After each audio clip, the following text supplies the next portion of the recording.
Hello, Washington. It's Paxton Farrar, maker of Cold Start here. I want to thank you for your interest in my film, and I want to actually give you a little commentary on it and some tips to help you out with your entries this year. So what's really great about this opening shot here is that it establishes both time of day and location. It's breakfast at home, without the use of any dialogue or another more complicated device.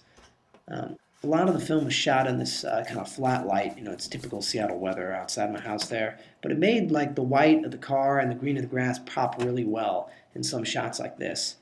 So I actually took a lot of trouble with this transition to make sure that the motion of the door lined up with the slam.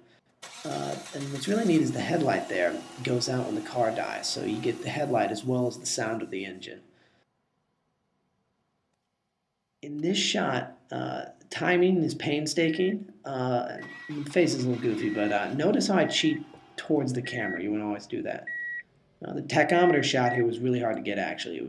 I had to be filmed through the steering wheel, but I recommend just envisioning it the way you want it and then trying to get as close as possible in real life.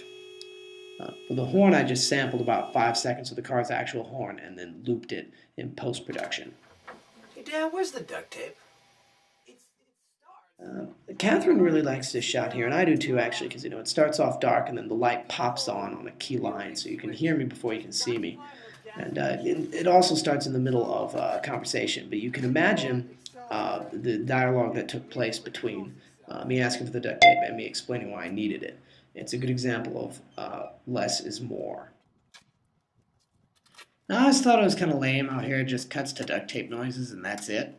But notice how I kept the wind noise underneath so that there's environmental continuity between the shots. And how I got that nice organic shake effect when the engine starts is I literally just put a leg of the tripod inside the car. So that's a simple technique, but it's very effective. And you're always guaranteed a laugh if you do something one more than the audience is expecting. And that's why the car stalls again after all that trouble.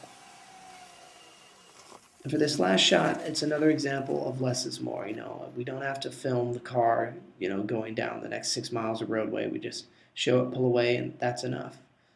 And strangely, though this film has been very successful for me elsewhere, the application that I made it for to USC didn't actually get accepted. But that's okay. I wanted to go to NYU. So that's it. Film I made in less than a day, and it's been very rewarding for me. So thank you for your interest. Just remember, less is more, story above all, and see it in your head the way you want it, and get that to happen on the other side of the camera. So, best of luck with your entries this year, and hopefully I'll see a few of you around campus in a year or two.